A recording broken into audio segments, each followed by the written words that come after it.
Oh my gosh, hello guys! Welcome back to my channel. My name is Dylan, and today I'm going to be going over the wrap-up for the Mangautumn Readathon that Melissa and I hosted on Twitter, and also kind of Instagram too. I saw a lot of good Instagram posts. So I'm just going to go through all the manga as quickly as I can. Hopefully this won't be a long video. It might be, we'll see.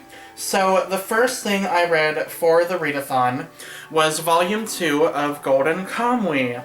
And this was a very nice volume. It had a lot of gore and action, kind of like the first one, but I really like the exploration of the characters in this volume, and I really love seeing more of our main girl right here as well. The Ainu girl, Aspira. I really liked her. I love her character. She's probably my favorite so far. And I love this wolf. This wolf is insane and awesome. So yeah, it was a really fun read. Very, very fun. Here's some piece of the art. Just really, really nice.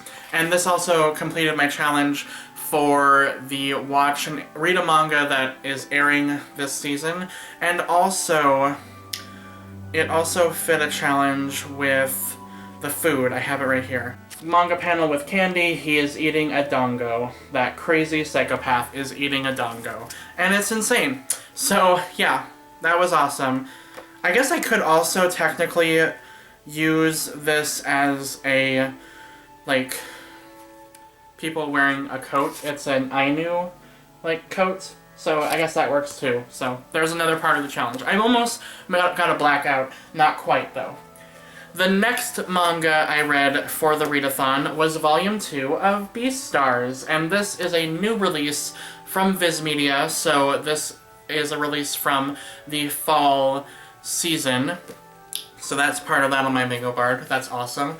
And I really thoroughly enjoyed this, just like the first volume. Although this one does get a little bit more deeper into the characters, especially our main deer right here. I really liked his character. He's very interesting, Louis. I really do like him. He has a lot more complexities than he let on in the first volume. And you also got to see a little bit more with the bunny as well. So that was also very, very cool. I really just like how these characters are, like, coming to life and just, you know, thriving in this manga. I really, really like it. Here's the rabbit. She's adorable, and I really, really liked this volume, honestly. I don't really have any complaints about it.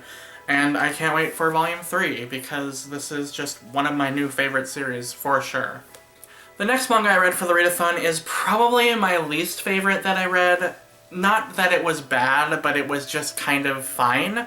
And that is Liberty Liberty by Hinako Takanaga. This is a BL title. It is 16+, so there is no sexual content at all in this one. Which, I don't mind that. I like the sweeter, nicer stories that don't have that kind of plot lines. But this honestly was a bit cliche, I guess? I don't know, I didn't get too connected with our two main boys. I did like that they were both over 20. The younger one is 20, and the older one is, I'm not sure exactly. They never say his age, but I'm assuming like 25 or 26. I'm not sure. But I did like their relationship okay. It was probably the weakest part of the manga, honestly, so that was a fail for me. But there is one thing I wanted to mention in this video about this manga. It has probably one of the best representations of a transgender character or person that I've really read about in a BL title. This is our trans girl. I really, really loved her. I can't remember her name. Oh no, she was my favorite part of the manga, and I can't remember. See, it wasn't a very memorable manga for me. Karumi is her name. And the reason I think this was a good representation of a transgender character is because the characters treat her as such. They, you know, use the correct gender for her, or pronouns for her. And I really, really appreciated that. There was a scene involving our main, like, semi-character who, he used to have a thing for her. I think when she was a man, before her transition, and so he ends up kind of letting something slip in a like fit of like passion. And that didn't really bother me too much because honestly that happens. Like that just is a real life thing that, you know, when you get angry you say something you don't mean. So I'm forgiving Hinako Takanaga for that, and I really did like that aspect of the story. I was very, very happy to see actual true representation of a trans character, so that was nice. Very, very nice. So that's really the only positive I have about it. Other than that, it was kind of a just fine read. It wasn't that amazing. The next manga I read was arguably the best volume of manga that I read for the readathon, and that is Same Cell Organism by Sumomo Yumeka. This is the artist who also did The Day I Became a Butterfly, and I absolutely adored that manga. And this one was also very, very good. I really, really loved the first story in this manga. What was it called? Oh, it was the Same Cell Organism story. Yeah, I remember things. It was basically, you know, about two boys who are in high school and they fall for each other and kind of have this really, really sweet relationship, and their relationship blossoms in a really, really interesting way. They used to play baseball together, and I just really, really, really loved that relationship. I thought it was cute and funny. The character interactions were just really, really funny. And by the end of it, the writing in this, that's the most, like, important thing about this manga. Her writing is absolutely beautiful. Let me see if I can find something. We pray for it every day, not just when we want to, from the bottom of our hearts. For you, for me, more than anything. Sharing the same day, the same time, the same air, the same space, connected through everything. There's me and there's you. That's what I pray. That everything dear I hold in the palm of my hand will someday be there unchanged tomorrow. This is poetry. Like, honestly, poetry in a manga, and I was all here for it. It was beautiful. There was also a story about an angel. This gets a little dark and very sad. So if you are in the mood for something heartwarming and heart-touching, read Same Cell Organism. It is a beautiful manga. I will say I think the last story might have been my least favorite. I thought that one was a little weak, but other than that, the other stories in this was brilliant and beautiful, and I would highly recommend it. I honestly do. It is such a wonderful manga, and I need more of her work in my life. I wish someone would publish more of her stuff because she is beautiful. The next manga I read for the readathon was a very anticipated release for me, or manga for me, that I have been meaning to read for a long, long, long time, and that is The Ancient Magus Bride by Yamazaki. This is a fantasy manga about a woman who is what did they call her? She is the bride of this mage right here, Elias, and basically she ends up getting sold to him, and she becomes like his maid, but also his bride, but not in a, like, negative sense, I guess, because he does really care for her, and he, you know, he makes some mistakes, and he is a little silly, but he's kind of like a big puppy dog, and I love him. I thought this was a really good read. Well, honestly, though, the beginning of the story was a little weak. I will say that. I thought it was kind of slow. I mean, it is a slow burn read, so I guess that makes sense. But I wasn't really into it until about halfway through the story, when we got into, like, the magical creatures aspect. That was really cool, like the dragons.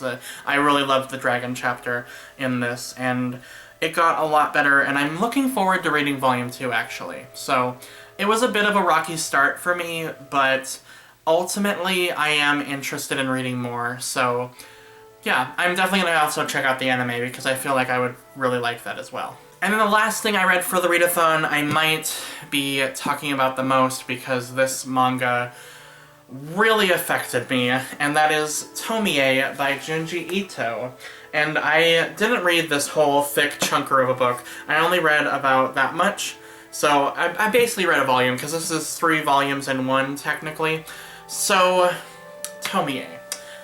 This manga really got under my skin, and I could not sleep last night because of it. I honestly couldn't. And the reason is very personal for me, so I'm not sure if I'll go into it. I'm still deciding in my mind. But this is a story of a girl named Tomie who is brutally murdered by her classmates on a school trip. She was a very stingy, bitchy kind of girl, and everyone basically hated her to the point where they wanted to murder her. And then, in chapter 2, she comes back and starts getting her revenge on the people that murdered her. And that's how the story begins. Junji Ito wrote this story in 1987. He started it, and he wrote it as like a serial series, I guess, from 1987 to 2000. So this is over 13 years of a story. And I can kind of see that because each story is almost self-contained. There is some interconnecting stories towards the end and in the beginning, but otherwise it is a very episodic like story. But this manga really got under my skin because there's honestly so much in this story. There's so many themes. There's themes of vanity and sex and beauty and, you know, murder and death and rebirth. There's just a lot in this manga, and I found that kind of overwhelming, I will be honest, because the stories in this are just really horrifying. And the reason I love Junji Ito is because he knows how to make a very human thing like vanity and beauty and revenge and make it supernatural and eerie and disgusting. And I really liked that. I mean, that's kind of weird to say, but I thought he crafted it really well. And also, the reason this was so personal for me is because of the feeling of being trapped. That is a huge theme in this manga because Tomie keeps coming back to life and she can't be killed. And she doesn't age and she doesn't die and she multiplies. And it honestly reminds me of abuse. And it kind of put me in a dark place because I come from abuse in my past. Very terrifying abuse. And so this manga kind of put me back in that place of being trapped in a place where you're unwanted and hurt on a constant basis. And so, yeah, that's why this manga affected me so much. I don't think that was the mangaka's intention at all. That was just my personal past. But because of that, I will never ever forget Tomie. It really got under my skin. So there you have it, guys. Those are the books that I read for the Mangautumn Readathon. What did you guys read? Let me know in the comments below. Also, tell me if you have a wrap-up video. I will watch it instantly and comment on it, girl. I'm so excited. And thank you again so much to everyone who joined us in this journey. And as always, guys, thank you so much for watching this video, and for the love of all that is gay, stay sexy!